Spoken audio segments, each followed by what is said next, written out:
AP PG set 2024 అడ్మిషన్కి సంబంధించి మనకు first phase counselling అయితే కంప్లీట్ అయిపోయింది. సీట్ అలాట్మెంట్ కూడా జరిగింది.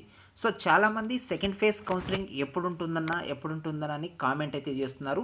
మీ అందరికి కూడా గుడ్ న్యూస్ అనే చెప్పాలి. ఎట్టకేలకు మనకు సెకండ్ ఫేజ్ కౌన్సిలింగ్ సంబంధించి అప్డేట్ అయితే రిలీజ్ చేశారు.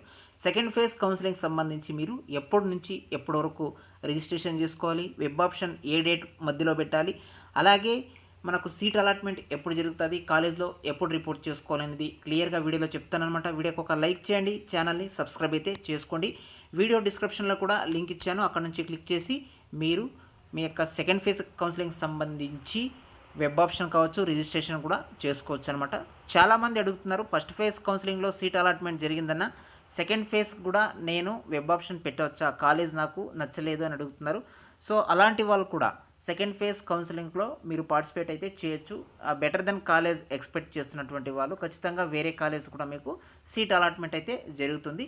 ఒకసారి ఇప్పుడు మీరు చూసుకోవచ్చు, సెకండ్ ఫేజ్ కౌన్సిలింగ్ సంబంధించి రిజిస్ట్రేషన్ కానీ తీసుకున్నట్టయితే మనము సెప్టెంబర్ 17 నుంచి సెప్టెంబర్ 19వ తేదీ లోపల మీరు రిజిస్టర్ అయితే చేసుకోవాలి. ఇక్కడ కూడా ఒక డౌట్ అయితే ఉంది. ఫస్ట్ ఫేజ్ కౌన్సిలింగ్లో కూడా రిజిస్టర్ చేసుకున్నాం కదన్నా, సెకండ్ ఫేజ్లో కూడా చేసుకోవాలంటే సెకండ్ ఫేజ్ కౌన్సిలింగ్ మీరు హాజరు అవుతున్నట్టయితే ఖచ్చితంగా చేసుకోవాల్సిందే. సో 19 లోపల రిజిస్ట్రేషన్ అయితే చేసుకోండి.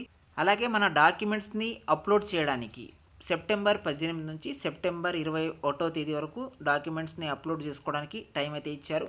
వెబ్ ఆప్షన్ టైం కానీ చూసుకున్నట్టయితే ఇక్కడ మీరు సెప్టెంబర్ 23 నుంచి సెప్టెంబర్ 25వ తేదీ లోపల వెబ్ ఆప్షన్ అయితే పెట్టుకోవాలి. వెబ్ ఆప్షన్లో ఏదైనా చేంజ్ చేసుకోవాలి అనుకున్నట్టయితే మనము సెప్టెంబర్ 26 వరకు ఆప్షన్ అయితే ఎనబుల్లోనే ఉంటుంది. ఆ లోపల మీరు వెబ్ ఆప్షన్ కూడా చేంజ్ అయితే చేసుకోవచ్చు. సీట్ అలాట్మెంట్ కానీ తీసుకున్నట్టయితే సెప్టెంబర్ 28వ తేదీ మనకు సీట్ అలాట్మెంట్ అయితే జరుగుతుంది. అలాగే కాలేజ్లో రిపోర్ట్ చేసుకోవాల్సింది వచ్చేసి మనము సెప్టెంబర్ 28 నుంచి సెప్టెంబర్ 30వ తేదీ లోపల కాలేజ్లో రిపోర్ట్ అయితే చేసుకోవాలి. ఇప్పటికే మనకు క్లాస్ వర్క్ అనేది స్టార్ట్ అయిపోయింది. మనకు సెప్టెంబర్ 5 నుంచే క్లాస్ వర్క్ అయితే స్టార్ట్ అయింది కాబట్టి వెంటనే మీకు సీట్ అలాట్మెంట్ జరిగితే మీరు కాలేజ్లో రిపోర్ట్ చేసుకుని క్లాస్కి అయితే హాజరైతే ఇవ్వండి. ఇది ప్రస్తుతం AP PG set second phase counselling సంబంధించి ఉన్నటువంటి అప్డేట్ అనమాట. వీడియో కనుక యూస్ఫుల్గా ఉంటే వీడియోకి ఒక లైక్ చేయండి, ఛానల్ని సబ్స్క్రైబ్ అయితే చేసుకోండి.